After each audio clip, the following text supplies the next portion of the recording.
जय हिंद साथियों।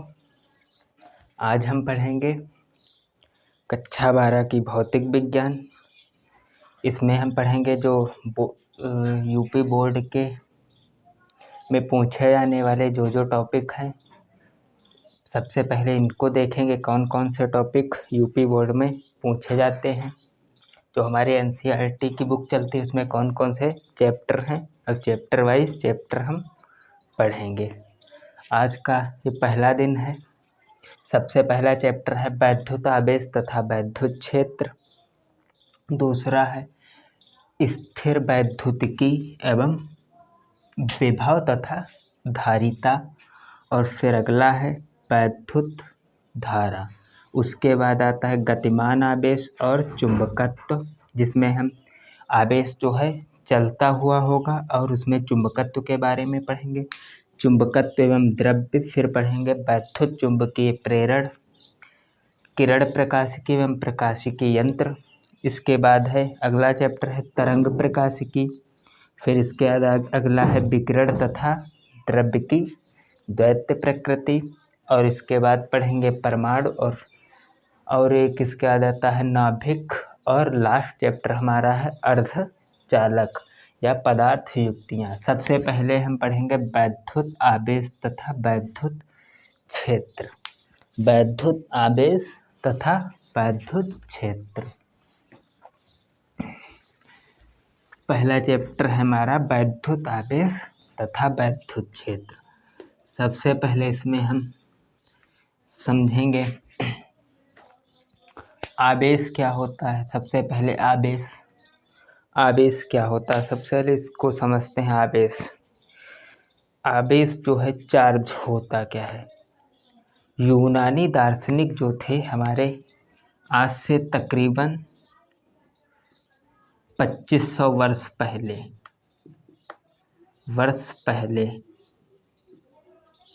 2500 वर्ष पहले की बात है। यूनानी दार्शनिक थे। कौन? यूनानी दार्शनिक जो थे, दार्शनिक थेल्स नामक जो थे, यूनानी दार्शनिक थेल्स थे। आज से 2500 वर्ष पहले की बात है। यूनानी दार्शनिक थेल्स ने हमें बताया, इन्होंने देखा कि एक अंबर नामक पदार्थ को ऊन से रगड़ा। अंबर नामक पदार्थ को किससे रगड़ा? ऊन से रगड़ा। तो उन्होंने देखा कि अंबर नामक पदार्थ को जब ऊन से रगड़ा तो अंबर नामक पदार्थ में कुछ ऊर्जा उत्पन्न हुई। क्या हुई? कुछ ऊर्जा उत्पन्न हुई। और उस ऊर्जा से इन्होंने देखा कि वो अपने से हल्की वस्तुओं को अपनी तरफ आकर्षित कर रहा है। अपनी से हल्की वस्तुओं को अपनी तरफ आकर्षित कर रहा है। कौन पदार्थ? अंबर नामक पदार्थ। अंबर नामक पदार्थ को ऊन से रगड़ने पर देखा कि ये अपने से हल्की वस्तुओं को अपनी तरफ आकर्षित कर रहा है। फिर इसके बाद इनकी 2000 वर्ष तक इनकी बातों का कोई भी महत्व किसी ने नहीं दिया। इनकी बातों का कोई भी ज़्यादा महत्व नहीं दिया। फिर इसके बाद आज से तकरीबन 1600 ईस्वी में एक इंग्लैंड के साइंटिस्ट आए। इंग्लैंड के वैज्ञानिक गिलबर्ट। इंग्लैंड के वैज्ञानिक जो गिलबर्ट थे, इन्होंने क्या देखा? इन्होंने देखा कि जो पदार्थ दो पदार्थों को आपस में ऐसे रगड़ने से वो अपने से हल्की वस्तुओं को अपनी तरफ आकर्षित करते हैं। इन्होंने जैसे देखा कौन कौन सी वस्तुएं? कागज, गुटका इत्यादि। ऐसे इन्होंने बहुत सारी वस्तुओं को देखा कि वो अपनी तरफ आकर्षित करती हैं, अपने से हल्की वस्तुओं को आकर्षित करती है जब उनको दो बार ऐसे रगड़ते हैं। आकर्षित करती हैं तो वो वस्तुएं क्या हो जाती हैं, चार्जमय हो जाती हैं, यानी कि वैद्युतमय हो जाती हैं। जब वो वस्तुएं वैद्युतमय हो जाती हैं तो उनमें आवेश उत्पन्न हो जाता है। तो इन्होंने बताया कि वह वस्तु क्या हो गई, आवेशित हो गई। इन्होंने बताया आवेशित हो गई। फिर इसके बाद इन लोगों को पता ही नहीं था कि चार्ज कितने प्रकार के हैं, चार्ज धनायन है या ऋणायन है। चार्ज पता ही नहीं था कि उसमें धन आयन है या ऋण आयन है।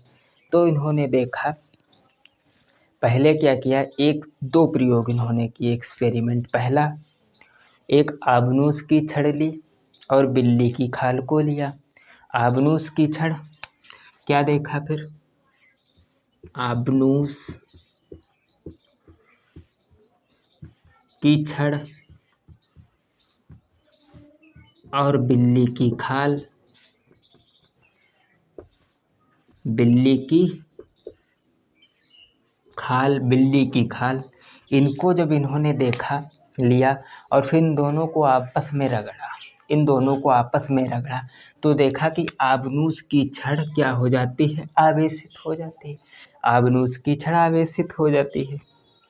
फिर इन्होंने एक बार दूसरा एक्सपेरिमेंट किया, फिर आबनूस की छड़ को बिल्ली की खाल से रगड़ा, देखा फिर आबनूस की छड़ क्या हो गई, आवेशित हो गई। फिर इन्होंने एक आबनूस की छड़ और दूसरी बार रगड़कर आबनूस की छड़ को बिल्ली की खाल से फिर ही लटका दिया ऐसे। फिर देखा कि ये एक दूसरे को अपने से दूर हटा रही हैं, एक दूसरे को दूर हटा रही हैं। क्या हुआ, एक दूसरे को दूर हटा रही थी। और फिर दूसरा एक्सपेरिमेंट इन्होंने किया, कांच की छड़ ली, कांच की छड़ को किससे रगड़ा, रेशम से, रेशम से रगड़ा। कांच की छड़ को फिर रेशम से रगड़ा तो देखा कि कांच की छड़ पर क्या हुआ, आवेशित हो गई।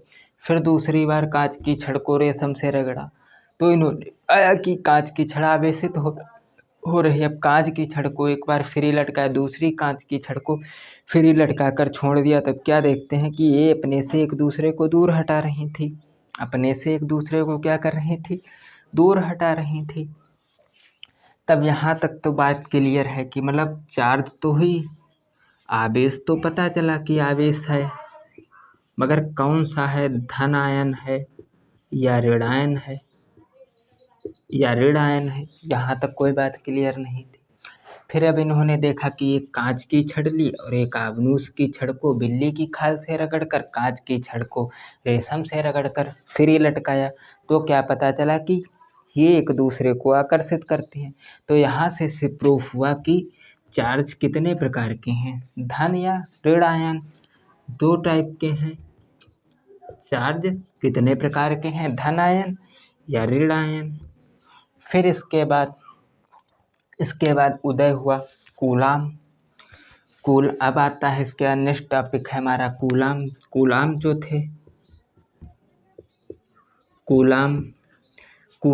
थे न्यूटन से बहुत ही प्रभावित थे। कूलाम जो थे न्यूटन से बहुत प्रभावित थे। न्यूटन ने क्या बताया कि कोई दो पिंड हो, इन्होंने कोई दो आवेश ले लिए। न्यूटन ने कहा कोई दो पिंड हो, जैसे कोई ये पिंड हुआ और ये पिंड हुआ, इनके बीच की दूरी r ले लेते हैं और इसको m1 कर देते हैं, इसको m2 कर देते हैं। फार्मूला निकाल दिया, F = G m1m2/r²। अब इनसे कूलाम बहुत प्रभावित हुए, न्यूटन से क्या हुए, कूलाम बहुत ही ज़्यादा प्रभावित हुए। तो कूलाम ने क्या कहा, कूलाम ने क्या कहा कि हम कोई दो आवेश लेंगे, बिंदु आवेश, छोटे छोटे पॉइंट चार्ज, इसको हम Q1 नाम देंगे, इसको हम Q2 देंगे और इनके बीच की दूरी हम कितनी रखेंगे, r। इन्होंने r दूरी रखी। अब इन्होंने क्या कहा, कोई दो बिंदु आवेश हैं, इनकी मात्राओं के गुणनफल के अनुक्रमानुपाती बताया और बीच की दूरी के वर्ग के व्युत्क्रमानुपाती बताया, यानी कि F अनुक्रमानुपाती Q1 Q2 और F अनुक्रमानुपाती 1/r²। अब इन दोनों को ऐड कर देंगे तो F अनुक्रमानुपाती Q1 Q2/r²। F और यहाँ पर कूलाम ने एक कांस्टेंट लाया K Q1 Q2/r²। F = K की जगह पर 1/4πε0 दिया। यहाँ Q1 Q2/r², ये हमें क्या दिया, कूलाम ने हमको बताया। और जहाँ ε0 क्या है, निर्वात में वैद्युतशीलता। निर्वात में वैद्युतशीलता और यहाँ K क्या है, K क्या है, K है कूलाम नियतांक। कूलाम नियतांक। अब इन्होंने परिभाषा क्या दी अपनी, इन्होंने परिभाषा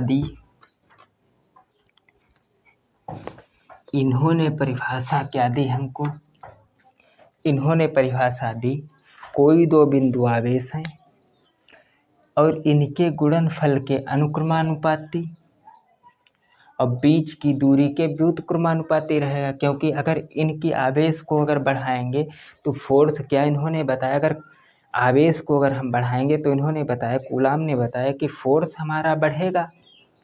अगर आवेश हम बढ़ाएंगे तो फोर्स बढ़ेगा, अगर इनके बीच की दूरी को अगर हम बढ़ाएंगे तो फोर्स क्या होगा, कम होगा। यही कूलाम ने बताया। तो यहाँ से कूलाम की परिभाषा क्या निकल कर आई, किन्हीं दो बिंदु आवेश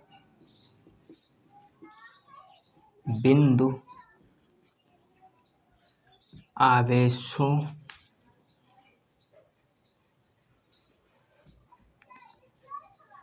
के, किन्हीं दो बिंदु आवेश की मात्राओं के गुणनफल के अनुक्रमानुपाती,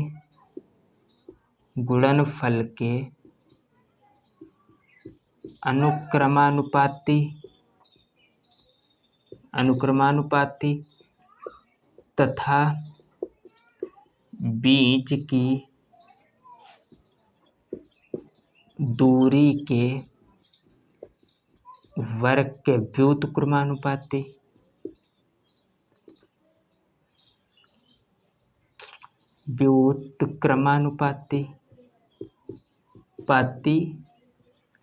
होता है।